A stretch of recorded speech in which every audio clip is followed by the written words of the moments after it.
Welcome to another episode of the Dawg on It Trucking Podcast. Today we are talking about a subject that is close to my heart. It is my very first guest on the Dawg on It Trucking Podcast is making a return visit, and I asked Ron Zima of Go Green to come back because a lot of things have changed since we talked about a year and a half ago. And it is a subject that I'm excited about, and it is very close to my heart. So let's bring Ron in. And it's good to be with you. Lots has happened in terms of our knowledge of driver idle since our last conversation. So yeah, I'm really pleased to be here and see. And I'm also really impressed with the output of the Dawg on It podcast, as well as the content and the guests that you've had on, the perspective. So congratulations on a great show.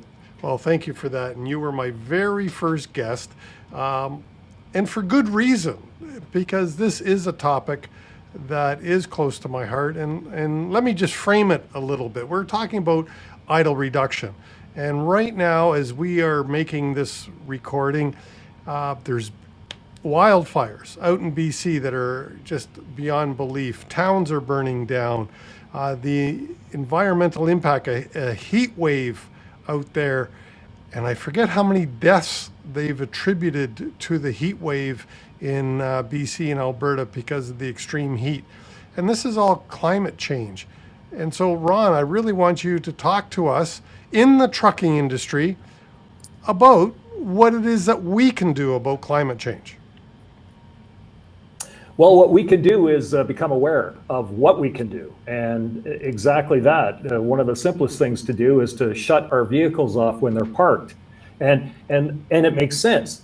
Now, or what we also like to say is go idle free for our kids, which is very sticky and is very memorable. But I want to be the first to say, look, shutting your vehicles off across Canada isn't going to solve the climate change problem. It's what's really important with this, Chris. It's driver engagement, emotional engagement.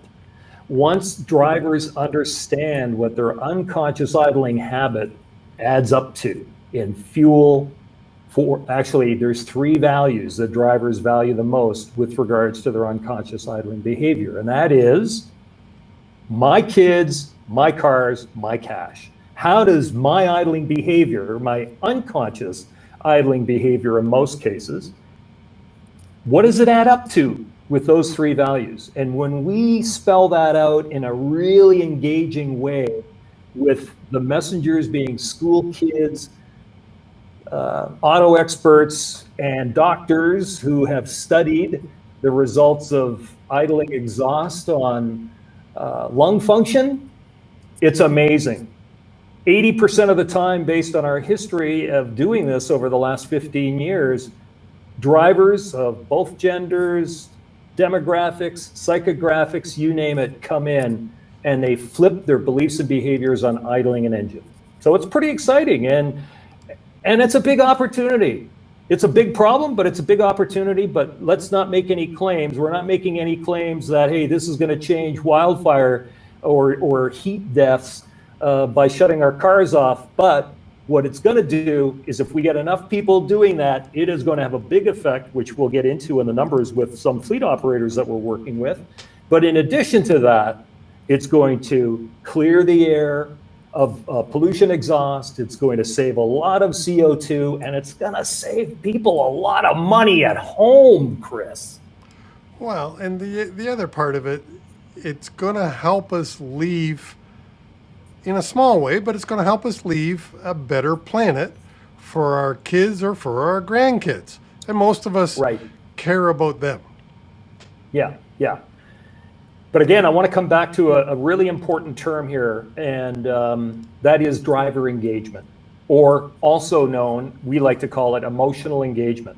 When drivers are emotionally engaged to this little trivial problem, at least that's the way we had framed it in our minds before we went idle free, you and I, It was trivial. Who cares? Idling doesn't add up to much. It's just not in my consciousness, right? Who's talking about it? Nobody's talking about this. Who cares, right?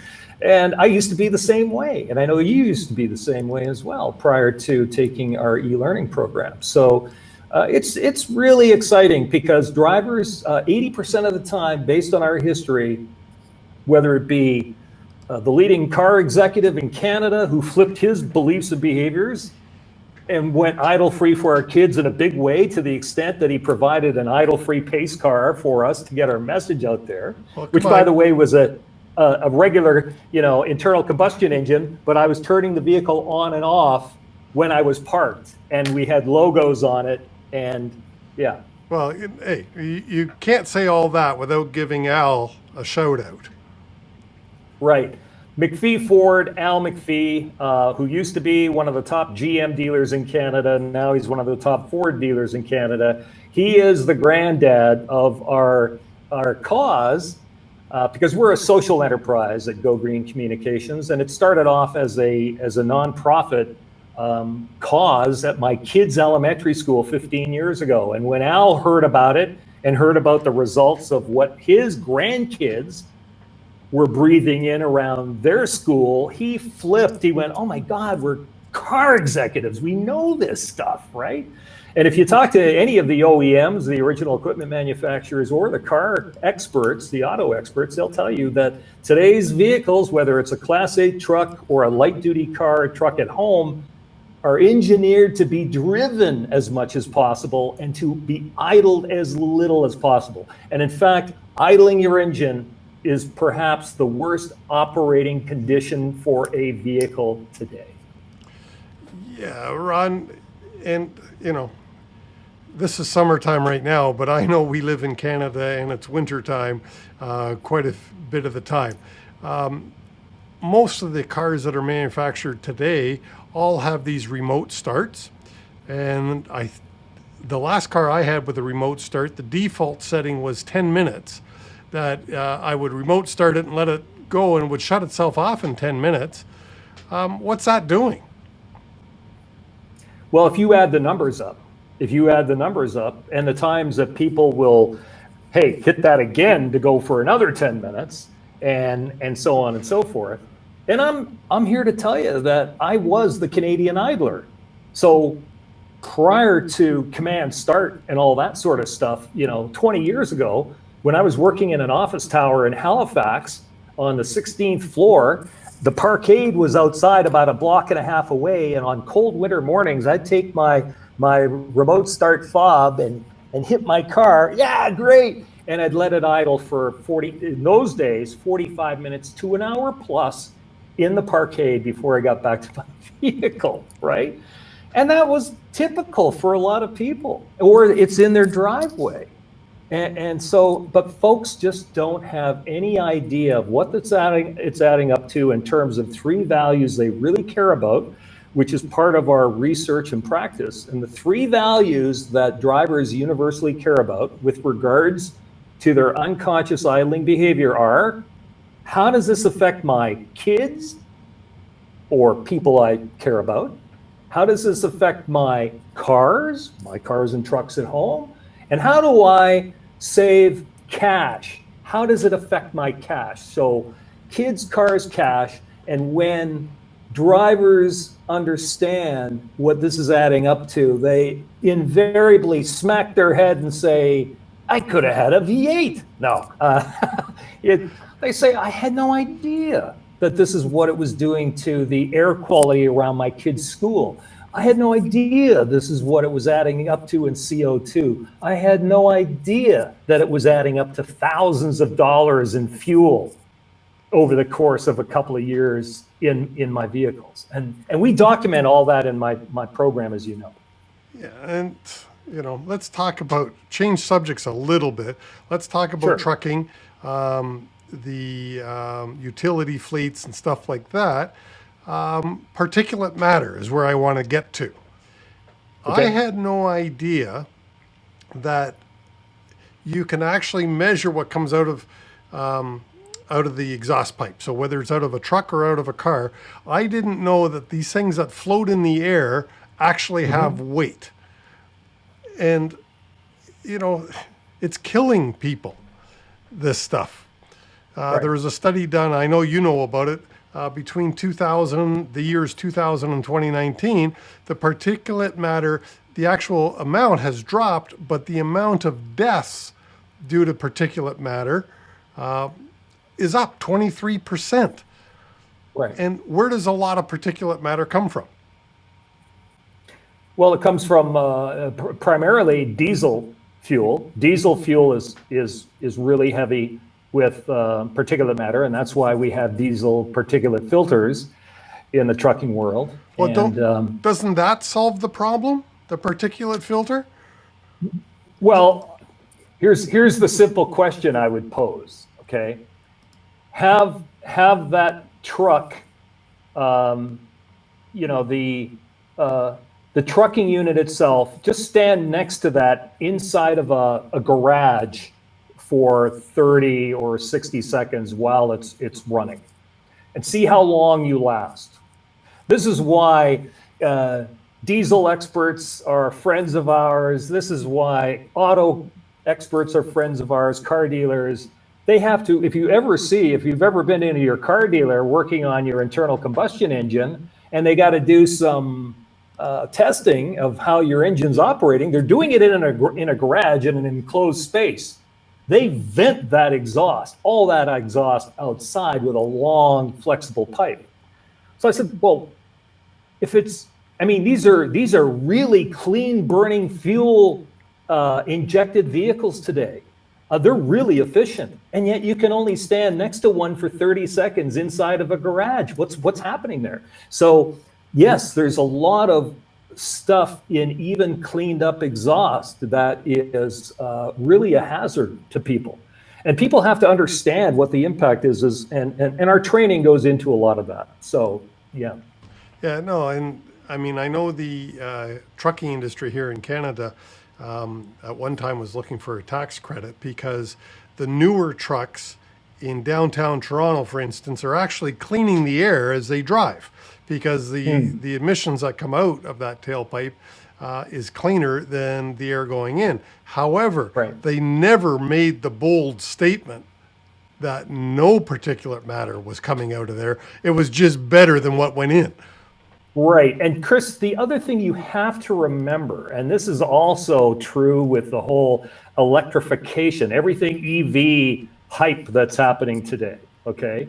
And we're not against EVs, we're not against trucks, we're not against cars. In fact, we want to support the whole industry become cleaner, a whole lot more efficient, and it's a huge opportunity in reducing driver idling behavior. But the thing we have to keep in mind is we have a huge legacy fleet, whether it be in Class 8 or in the regular cars and trucks across the US and Canada, about 330 million cars and trucks, adding up to about 6.6 billion gallons of idling exhaust parked going nowhere across the US and Canada. So it's a big problem, but it's a big opportunity for operators. So I think the thing to really keep in mind is that this is a serious business opportunity, first and foremost. And then secondly, right along with that comes the reduction in emissions, in CO2, in NOx, in the particulate matter when you're shutting the vehicle off, and it makes sense when you're parked. Well, speak to me as a fleet manager. My job is to contribute to the bottom line. Right. And so how can I contribute to the bottom line of my company by listening to you, by taking the training? What's the impact? What's happening? Well, first and foremost, we want to make sure that people understand that we're a driver engagement organization. All of our messaging is as positive and as enlightening as possible. And you've seen that with our program. The first thing that will turn drivers off is how does management feel about this program? The drivers are taking their cue from the executive management of the trucking company. They're taking their cue. How seriously, or are they just trying to do this for the company? And it's when drivers understand how much this means to the company in terms of not just fuel savings, but CO2 savings and cleaning up the particulate matter or what have you by a simple behavior of shutting the key off. It's when they understand that management is taking this as seriously as they should, that's transferable to the driver. And then that's the very first thing. Managers have to be serious about this opportunity because drivers are watching them very carefully. They know this. It's human behavior. And so once they understand that it's a positive message, it's not a wall of shame, it's not shaming drivers for what they're doing what you and I used to do before we became idle free for our kids, which was idle a lot, right?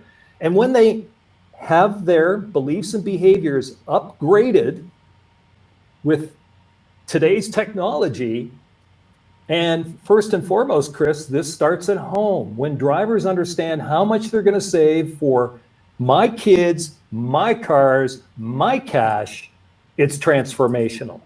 And then they change their behavior behind their personal wheel, and that's transferable directly to the company because it's not a habit that you use on your personal vehicle and then you don't on your work vehicle. It doesn't work that way. You come in and you change the way your neural pathways are working with regards to a habit. And you can't deny that. You come to your work vehicle, hey, I'm just idle free. I'm idle free in every vehicle that I drive when I'm parked and it makes sense. Well, and that's one of the keys that I want to stress. You always say idle free when it makes sense. Because there are times that it doesn't make sense. That's right. For instance, in the Class 8 trucks that I deal with, if the company hasn't given me a way to stay warm when I'm sleeping at night, and it's in the middle of winter, or to have air conditioning running in the middle of winter and it's 36 degrees out, I guess I've got to run the truck. So part of it is up to the company to take the steps to give me some options, and then I have to embrace those options as well. Right. Exactly. First thing I want to say to your audience is I salute truckers. They have a hugely demanding and important job. In many cases, it's a complex job. Drivers have a lot of technology coming at them now, as does management. But they have a tough job running those. I've seen those guys and ladies making those turns, those hairpin turns with a huge Class 8 truck and trailer in downtown Halifax, right? Like it's a real skill, and it's a skill in demand, as you know, right? So first and foremost, hats off to them. And yes, it all comes back to management. What's their how do they regard idle management and reduction? Are they taking it seriously?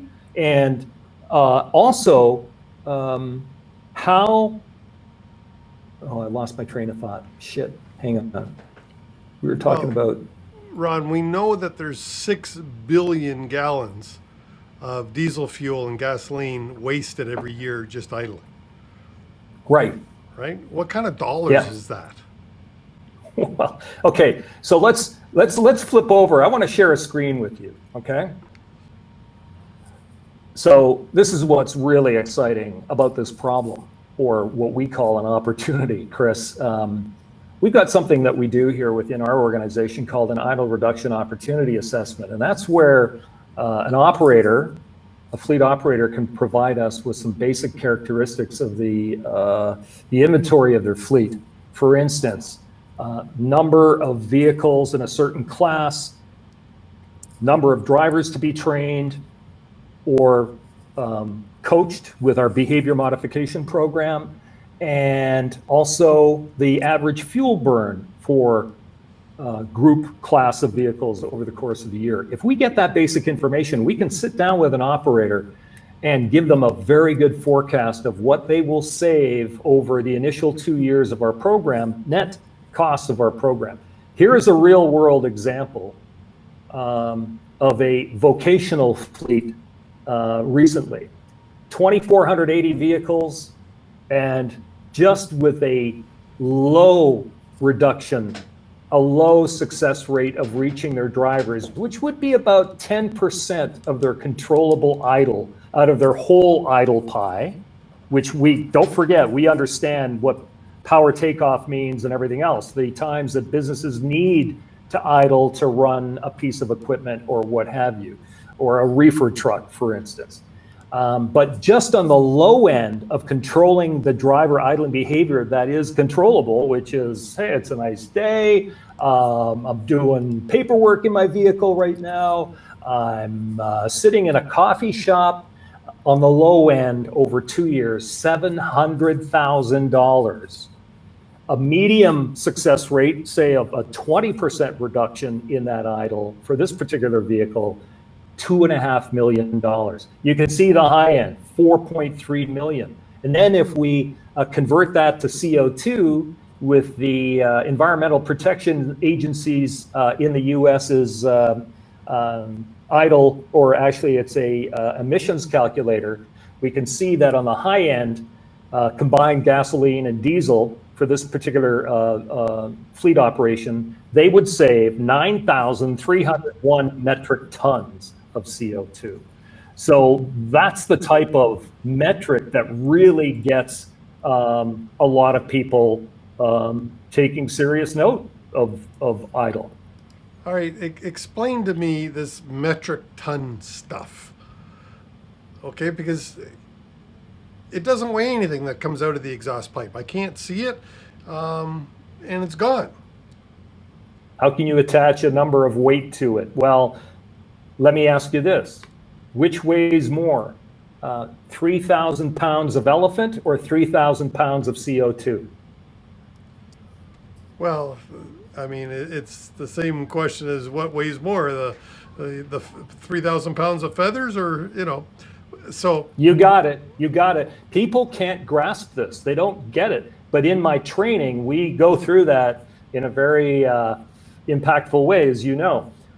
So no, a sphere of CO2 that weighs, and there's an actual dimension to it. I don't have those numbers right off the top of my head right now.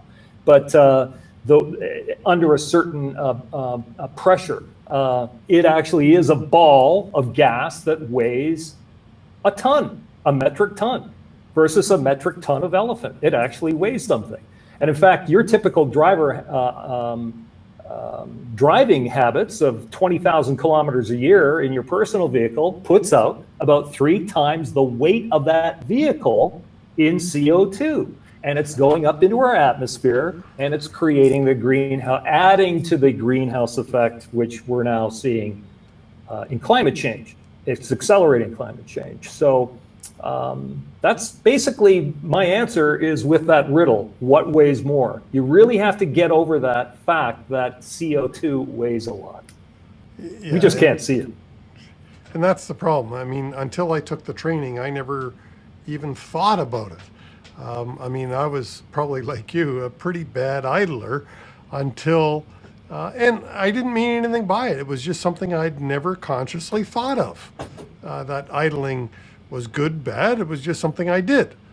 Chris, like, this is what the original equipment manufacturers at Cummins, Detroit Diesel, you name it, they know this in spades.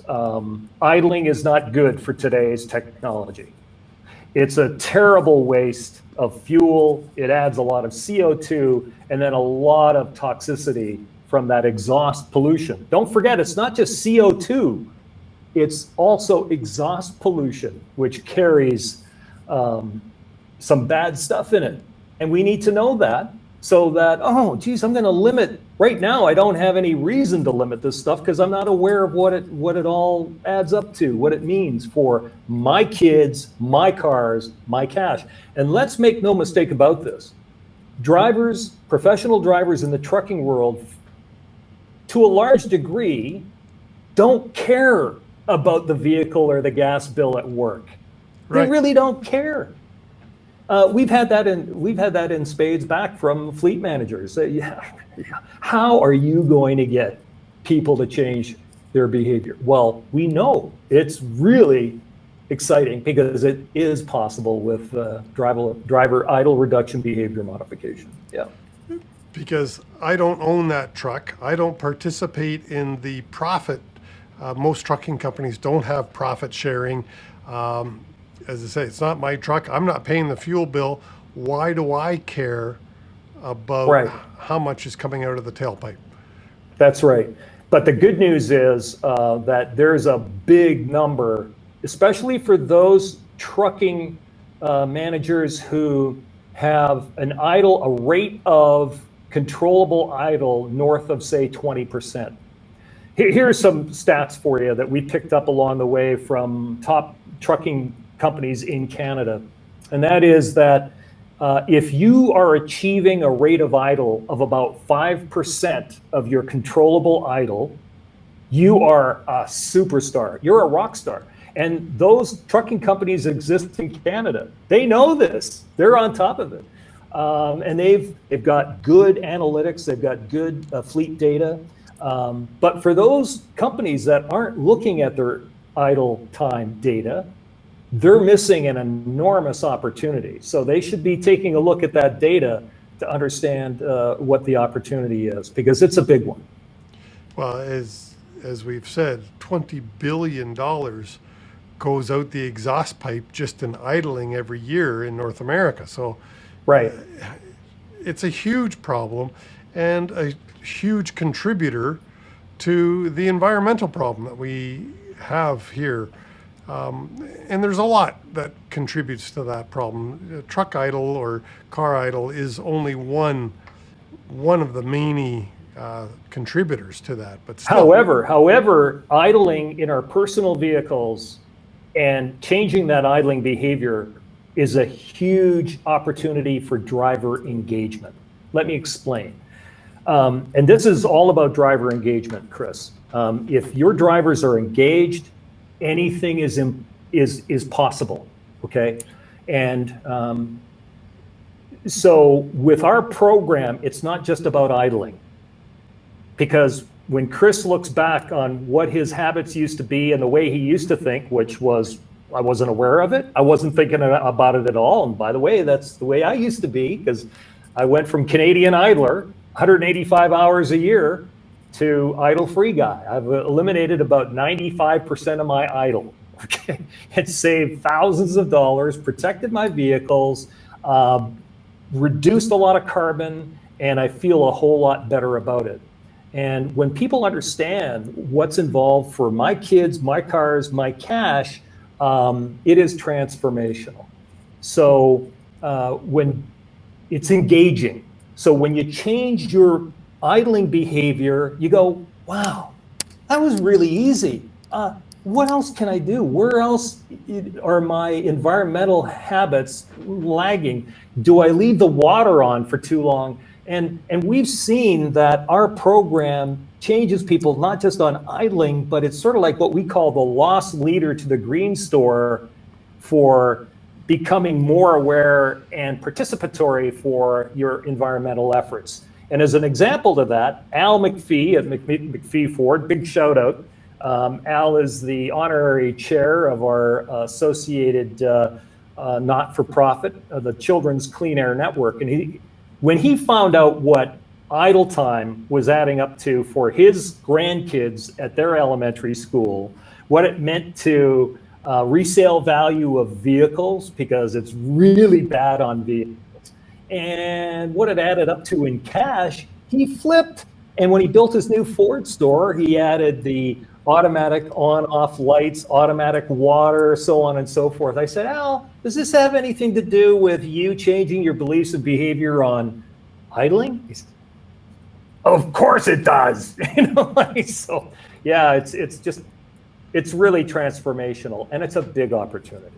It's a good news story, and it's a way to get drivers engaged in becoming more conscious and doing something about the environment. And the other evil, sorry, I'm holding up my plastic water bottle. And right. Since I've done your program, by the way, my plastic water bottle usage has plummeted because I normally bring my own container from home with me. Today I forgot it, so I still have to drink my water. But I'll bet you have reduced it 75 or 80%, my plastic water bottle. And it's all started with idle free because it made me think. Yeah. Well, and it engaged you because day after day you were doing something and you were engaged and you had a new habit. So that lingered, that stayed with you. And there's a lot of good science behind what we do. Creating a new belief and a new behavior takes north of 60 days, 2 months, until it becomes what they refer to as automatistic, meaning you start shutting your vehicle off when you're parked and it makes sense without even thinking about it. That's where you want to get to. And a lot of the people that take our program get there over a period of time. And that's why we say with our program, you need to take it over a period of time, because what happens is when people are introduced to the concepts, they go, really? It's that much? Take a few concepts, then go out into the real world and see what's really happening with your habit and plus with everything else in downtown Toronto. How bad is idling? And people start to, oh my God, I can't believe what's going on with it. Your eyes are open. Yeah. And that's the big thing. Understanding how it impacts our kids, our cars, our cash. That's a great way to end it. I'll give you the last, well, of course, my guests never get the last word, but what do you want? What's the last thing the last point you would like to make for the audience? Well, it's a big opportunity at home and it's a big opportunity at work. And what people can do is they can connect with me on LinkedIn, and more importantly, go to all the articles that have been published there with a lot of perspective.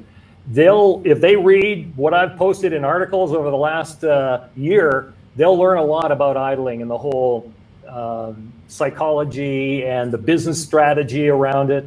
And so go there, LinkedIn, connect with me there. The other thing I'd like to do is just mention our Facebook page, because we still have a number of our lessons posted there, which will give fleet managers a real taste of what this program is all about. And that's at Idle Free for Our Kids on Facebook. And really, don't forget that your drivers are really good people for the most part. They're not idling on purpose.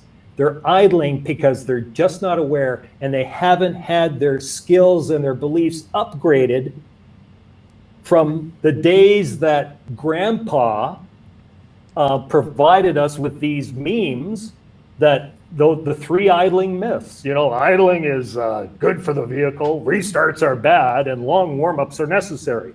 Completely false. So that's what I'd like to leave your audience with. Thank you, Ron. I appreciate it. I really appreciate your time. And of course, we've got the links to your LinkedIn down below and to the Facebook page. Our links are in the show notes. So click on those, explore what Ron's got out there for you, and just become a little bit more aware. All right, and thanks, buddy. We appreciate you. Safety Dog. Doggone it. Thanks, Ron. I hope you loved the show as much as I did. Please leave us a like, a thumbs up, a review, a comment, a rating if it is in your heart. Thank you so much. And I do really appreciate your time. And join us again next week for another exciting interview.